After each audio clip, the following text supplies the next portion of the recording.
Cuando hablamos de cortes medulares, podemos hacerlo en cualquier nivel de la médula espinal. Pero también estos cortes se hacen en el tronco encefálico, se hacen en el cerebro, es decir, en diferentes zonas. Aquí en la médula espinal, si nosotros observamos la imagen, representa un segmento cervical donde claramente se identifica la sustancia gris y la sustancia blanca. No existe todavía la presencia de surcos, tampoco podemos encontrar el asta lateral, por lo tanto esto corresponde a un segmento cervical. Pero sea el lugar que fuera, siempre vamos a encontrar una raíz posterior, una raíz anterior. La raíz posterior constituida entonces por quiénes? Por neuronas sensitivas. Las raíces anteriores constituidas por neuronas motoras. Entonces, ya tenemos que analizar y saber que esas raíces son neuronas. Si hablamos de neuronas motoras, ¿la cabeza dónde está? Aquí. Si hablamos de neuronas sensitivas, ¿la cabeza o el cuerpo dónde está? Está aquí. La neurona sensitiva tiene dos prolongaciones. Una que nace en el órgano receptor y la otra que termina en alguna parte del asta posterior. Si es exterorreceptor, está aquí, en la cabeza. Si es propio receptor, está aquí, en el cuello. Si es interorreceptor, está aquí, en la base. Las neuronas motoras, habíamos indicado que se originan en la cabeza, pero también se pueden originar en la base. Para eso tiene que haber aquí una asta lateral, pero no siempre, ¿no? Si tuviera origen simpático, vamos a encontrarlo aquí. Pero si tuviera un origen simplemente visceral, vegetativo, lo vamos a encontrar aquí. Entonces, en toda esta superficie, tanto del asta posterior como del asta anterior, encontramos una serie de núcleos que rigen una determinada parte del cuerpo. Esa parte del cuerpo se denomina dermatoma. Vamos a hablar justamente de las dermatomas. Ayer habíamos hablado de los reflejos simples, el reflejo compuesto o polisináptico. Este es un reflejo bastante complejo, pero existen otros tipos de reflejos que se encuentran, por ejemplo, a nivel abdominal, ¿no? El que les decía ayer, por ejemplo, cuando la vesícula se vacía por acción de una hormona, los receptores de estiramiento, etc. Son situaciones mucho más complejas, son reflejos mucho más complejos. Bueno, estos dermatomas están situados en una determinada parte del cuerpo. Se los va enumerando justamente de acuerdo a los nervios braquídeos que nosotros hemos identificado. Hemos identificado 8 nervios cervicales, 12 torácicos, 5 lumbares, 5 sacros y 1 o 3 próximos. ¿Qué significa fisiológicamente que cada nervio domina cierta parte del cuerpo? Y eso lo vamos a entender por la constitución generalmente de los plexos. Si hablamos del plexo cervical, hablamos de toda esta superficie, desde la clavícula hacia arriba. Y el plexo cervical está constituido por el nervio cervical 1, 2, 3 y 4. Y es así que podemos entender que esta partecita del cuello, por ejemplo, está controlado por el nervio cervical 1, 2 y 3. Lo que está por encima de la clavícula, nervio cervical 4. Seguimos bajando la partecita del hombro, del esternón y una parte del miembro superior controlado por el nervio cervical 5, que le va a enviar ya una anastomosis para la conformación del plexo braquial. Cuando hablamos del plexo braquial empezamos a hablar del nervio cervical 5, 6, 7, 8 y del 1. Entonces, todo esto corresponde al plexo braquial. Evidentemente, controla gran parte del miembro superior. Entonces, un dermatoma se entiende por una superficie del cuerpo que es controlado por un determinado medio. ¿De dónde nace ese medio? De la médula espinal. Y a nivel de la médula espinal, más bien esto ya no se llama dermatoma.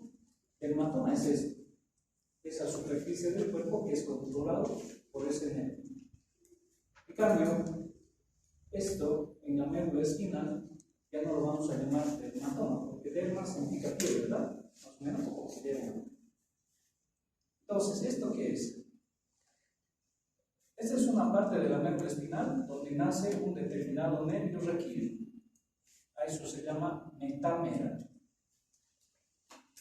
Y más o menos está contenido dentro del cuerpo vertebral. Entonces, la parte de la médula espinal que está contenida dentro del cuerpo vertebral de una determinada vértebra se denomina mentámera.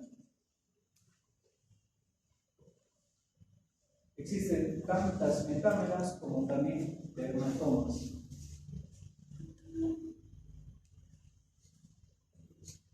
Bueno, y esto es lo que les decía, ¿no? Un determinado nervio va a controlar una determinada parte del cuerpo. ¿Sí? Dermatomas, mentámeras.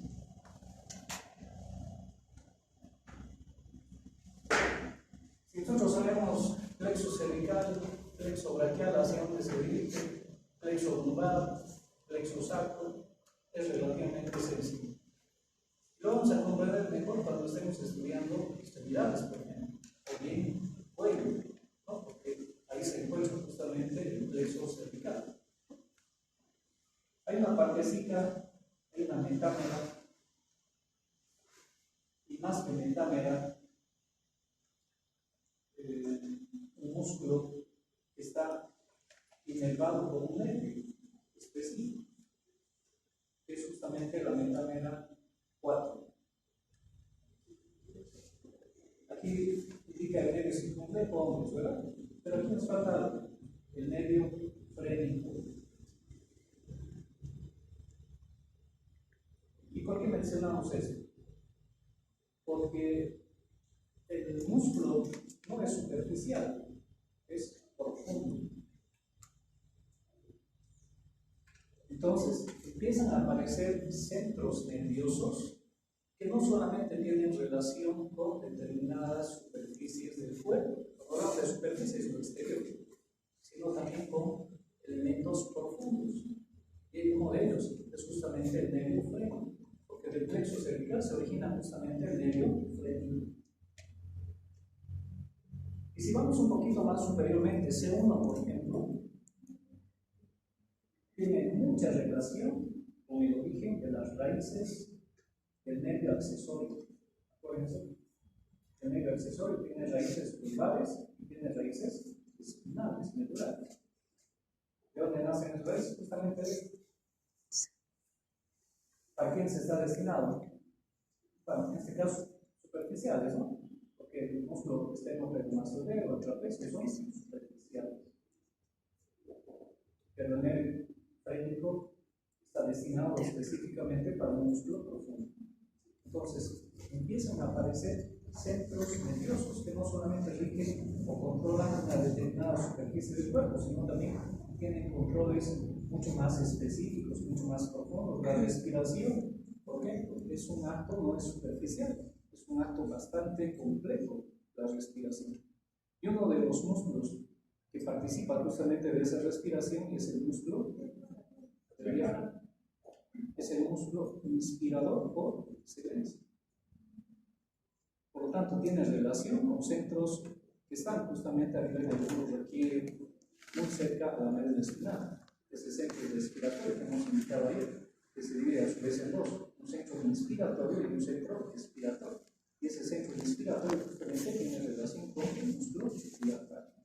Lo van a estudiar seguramente mejor estos centros en cuanto a la fisiología se refiere en el siguiente año, ¿no? Cuando estén llevando fisiología. Nuevamente, metámeras, dermatomas, relación con los plexos. En este caso, el plexo lumbar, seguimos bajando, plexo sacro, occipital, porque eso no solo en realidad plexo sacro, occipital. Entonces, una determinada parte del cuerpo está controlado por una parte de la médula espinal. Pero, ¿cómo es que se empiezan a formar estos centros nerviosos realmente? Por diferentes anastomosis. A ver, tenemos una metámera cualquiera. Ahí tenemos los diferentes cortes, como la sustancia gris, pueden cambiar un poquito, ¿no? En ustedes a nivel torácico se pueden apreciar las astas laterales. Entonces va cambiando un poquito. Pero en la médula espinal, al final, la sustancia gris casi siempre tiene la misma forma, de una H mayúscula. Resulta que esta metámera tiene conexión con esta otra metámera, no solamente por lo que contienen sus colones o la sustancia gris, sino hay neuronas que van de esta metámera a esta otra metámera y se llaman neuronas de asociación. Neuronas de asociación. Y estas neuronas pueden ir por el mismo lado, ¿no? Por decir en este lado derecho, o pueden ir por el lado izquierdo. Si van por el mismo lado, uniendo una metámera con otra metámera, se llaman neuronas homolaterales. Pero existen neuronas también que van desde el lado derecho hacia el lado izquierdo. En ese caso serán heterolaterales, van por el lado contrario. Pero existen también neuronas que van a asociar una determinada metámera tanto por el mismo lado como por el lado contrario. En este caso se llaman bilaterales. Entonces una metámera nunca está sola. Demuestra su acción, su centro realmente nervioso, no solamente por una metámera, sino posiblemente por dos, por tres, por cuatro. Y generalmente este tipo de neuronas existen más a nivel cervical, que ahí se encuentran en relación con centros nerviosos, existen a nivel torácico, pero muy poco a nivel lumbar, y peor, sacro y coxis. Neuronas de asociación que van a ir uniendo una determinada metámera con otra metámera. Bueno, estos núcleos que se van formando a nivel de la sustancia gris se los puede identificar claramente, y así lo han hecho, ¿no? En los textos están claramente identificados, estudiados, núcleos que empiezan a aparecer en el asta anterior y en el asta posterior, que luego, a nivel mucho más superior, van a formar inclusive núcleos de algún par craneal, y ese par craneal va a controlar una determinada parte del cuerpo. ¿Cómo se encuentran divididos estos núcleos? Núcleos del asta anterior, núcleos del asta posterior, vale decir, núcleos motores y núcleos sensitivos. Cuando hablamos de núcleos, simplemente mencionamos el cuerpo de la neurona. ¿Sí? Estos núcleos son cuerpos de neuronas. Bueno, entonces, ¿qué núcleos vamos a encontrar en el asta anterior? Dos anteriores, uno lateral y otro medial, que se llaman así justamente, núcleo anterolateral y anteromedial. ¿Dónde se encuentran? En la cabeza del asta anterior. Pero no son los únicos. Existe otro en la parte media, que se llama así justamente núcleo medio del asta anterior. Hay otros posteriores. Uno es medial y el otro es lateral. Se llaman justamente así, posteromedial y posterolateral, pero del asta anterior. Bueno, aquí tiene un texto que se refiere justamente con los los músculos que van a ir a inervar estos núcleos. Y los anterolaterales están destinados justamente hacia lo que está la parte más lateral. ¿Qué está en la parte más lateral? Las extremidades. Entonces, este núcleo, por ejemplo, el anterolateral, es exclusivo para los músculos de las extremidades. Pero no sale de aquí la respuesta, la acción, sino que tiene que venir desde centros superiores. ¿Desde dónde? Desde el cerebro.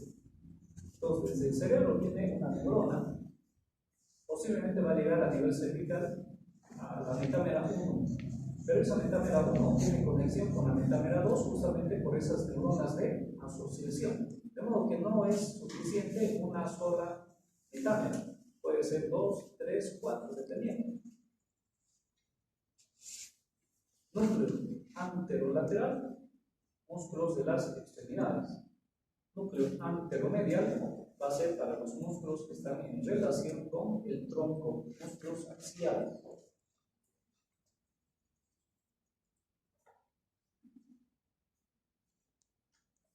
Pero también tenemos en la parte posterior.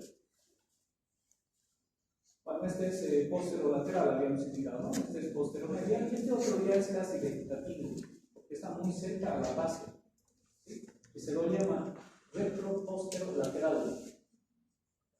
Está por detrás de este, ¿verdad? Por detrás del posterolateral. Entonces, retroposterolateral. Vegetativo. Cuando vamos al asta posterior, bueno, aquí hay varios núcleos también relacionados con la sensibilidad.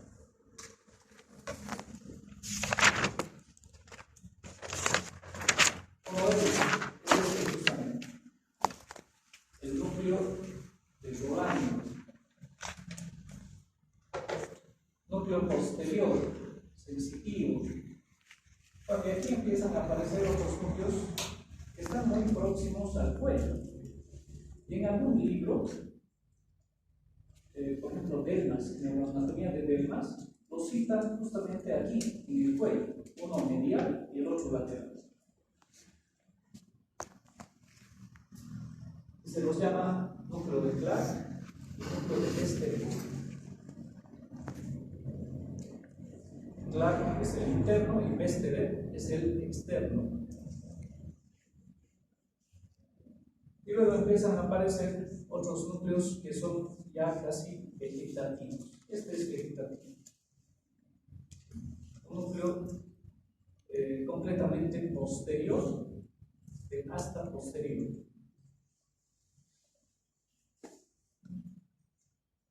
Núcleo vegetativo. Entonces, vegetativo, estos tendrían a ser núcleos propioceptivos y este exteroceptivo, o estos exteroceptivos. ¿Okay?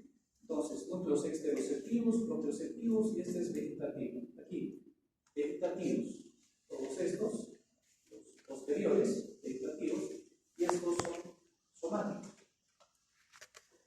Porque esto es somático, ¿verdad? Somatomotor. Esto es visceromotor. Esto es viscerosensitivo. Viscerosensitivo. Esto vendrá a ser somatosensitivo. Solamente que esto está en el cuello y esto está en la cabeza. ¿Está bien? Entonces, somatosensitivo y esto es viscerosensitivo. Esto está en la cabeza, esto está en el cuello y esto está en la base. Por eso hacíamos esa división primero el día de ayer, ¿no? De lo anatómico, de lo fisiológico.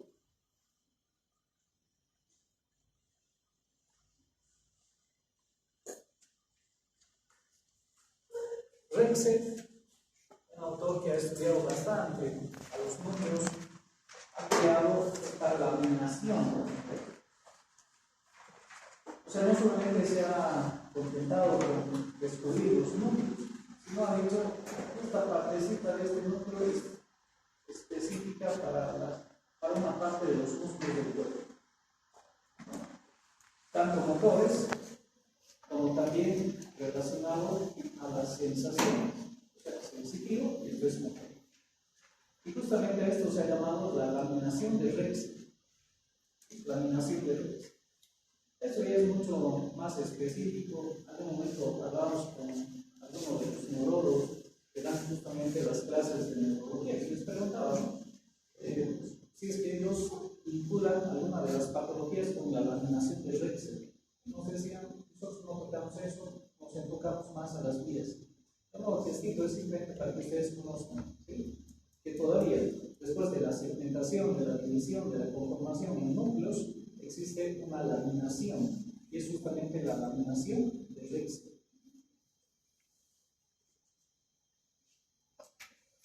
Bueno, ese es el origen de las vías.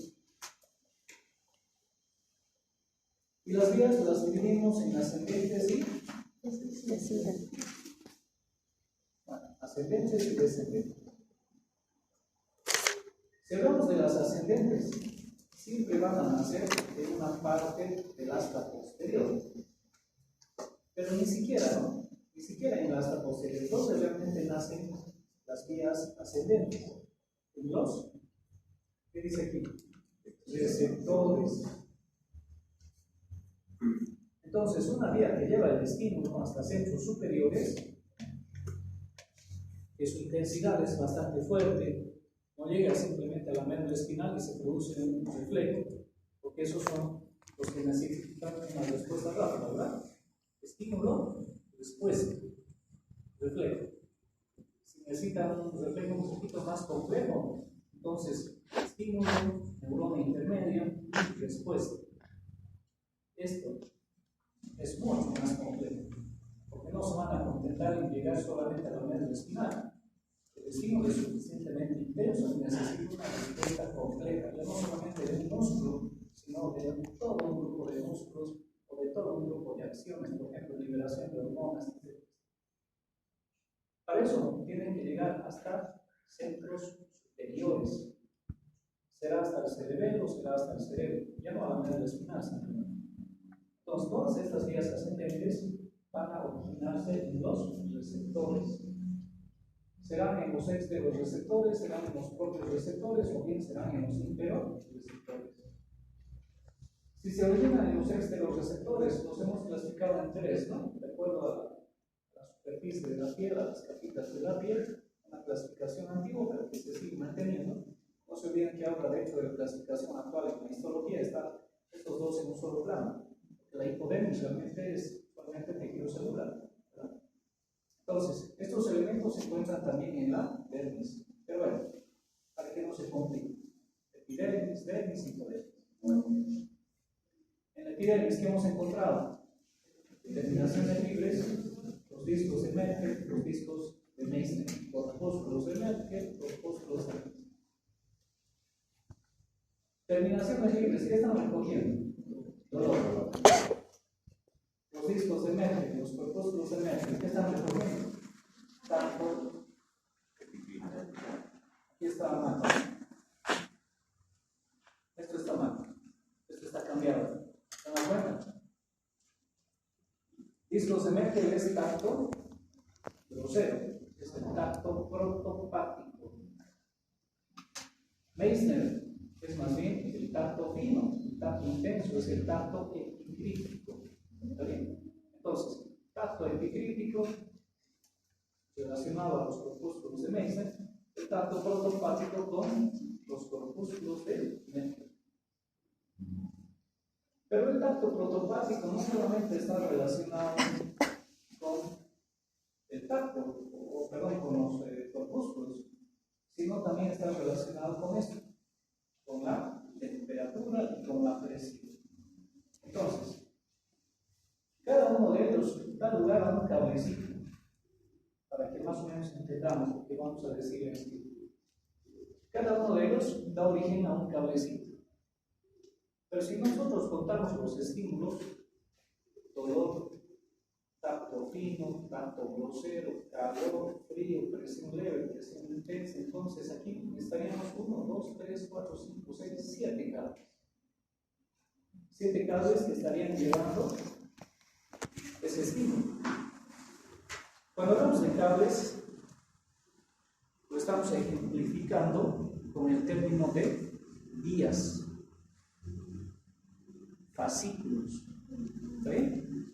Entonces, de ahora en adelante ya no vamos a hablar de cables, simplemente para que me entiendan ustedes es que les diga cables. Entonces vamos a hablar de vías o fascículos, entendiendo de que una vía es como un cablecito, un fascículo es como un cablecito. Bueno, entonces, ¿cuántos fascículos necesitaríamos para llevar todos esos estímulos? ¿Cuántos hemos contado? 7. Bueno. 1, 2, 3, 4, 5, 6, 7. Pero no existen 7 cables. No existen 7 vías, 7 fascículos. Se resume prácticamente en unos 3 o 4. Entonces, algunos fascículos llevan un estímulo compartido con otro.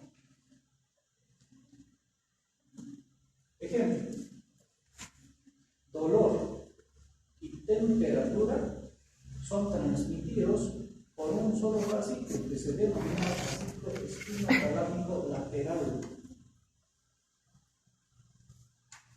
El tacto protopático y la presión son transmitidos por un fascículo que se denomina fascículo espinotalámico anterior. El tacto intenso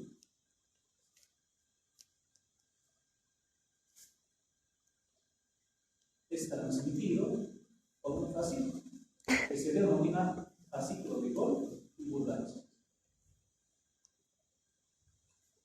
¿Qué nos queda? Nada, ya de aquí. Vean cómo todos estas sensaciones, estos estímulos son recogidos simplemente y son transmitidos por 3 fascículos.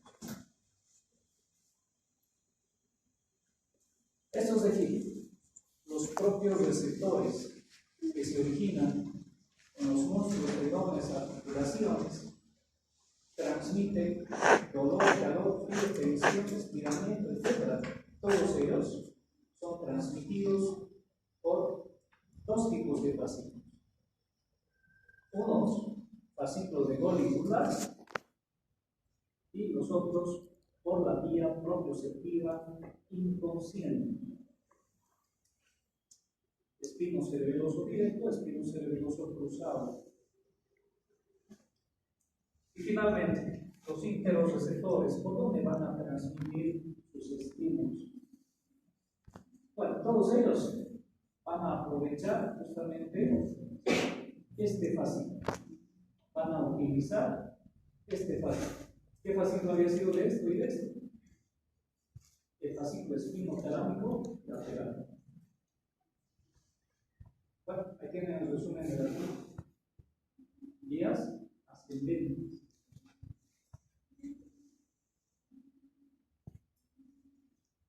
Bueno, aquí ya está completo.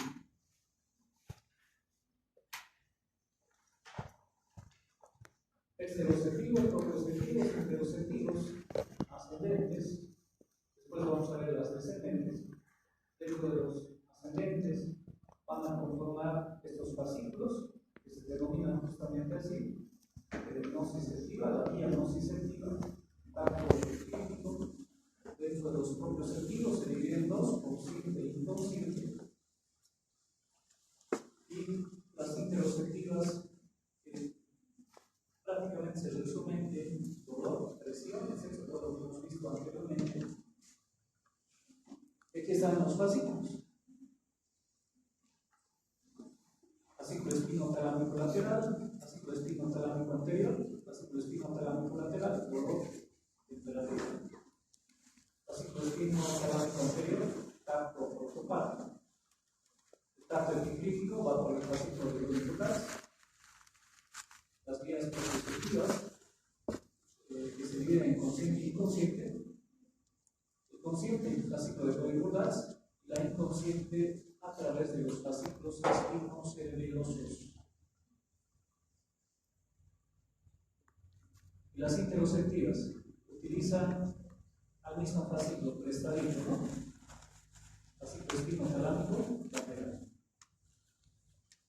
Esto tiene que ser y anterior para comprender el proceso.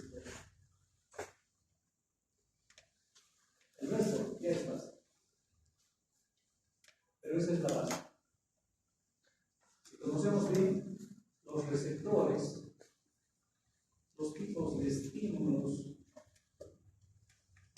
y comprendemos de que no todos tienen su propia vía, utilizan una vía prestada, pues comprender una vía de conducción que es sencillo.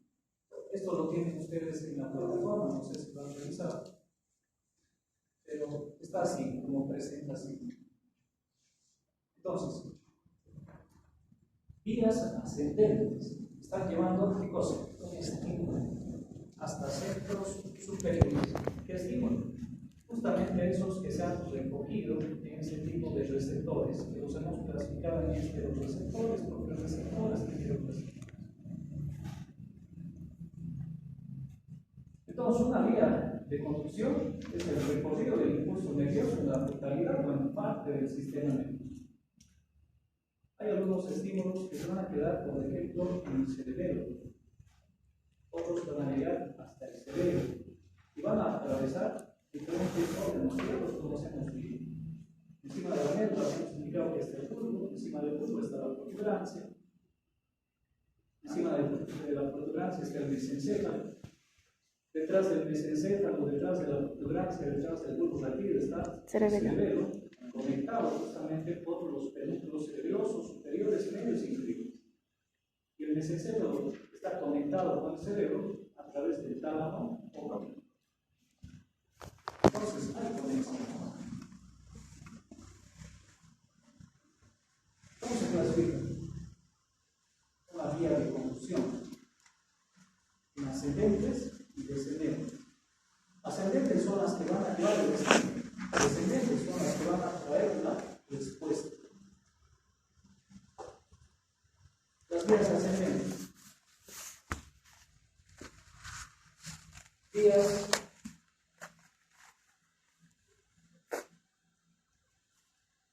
que se originan en diferentes partes del asta posterior. Entonces, somáticas, viscerales, hay algunas especiales que son sensoriales. Están relacionadas con los sentidos. Estas son las vías descendentes, se van a originar en el cerebro más bien. Pero no solamente en el cerebro, se van a originar también en órganos que están por debajo del cerebro, en núcleos que están por debajo del cerebro. Y después los vamos a clasificar seguramente en piramidales y extrapiramidales. Estas son descendentes. Piramidales cuando nacen en el cerebro, extrapiramidales cuando nacen fuera del cerebro. Nuevamente, para que podamos entenderlo mejor, siempre, ¿no? Médula espinal, bulbo raquídeo, protuberancia, mesencéfalo y el cerebro. Entonces, las vías descendentes, ¿dónde nacen? Justamente aquí, en la corteza cerebral y van bajando. Pero no todas, algunas nacen posiblemente aquí, en la protuberancia.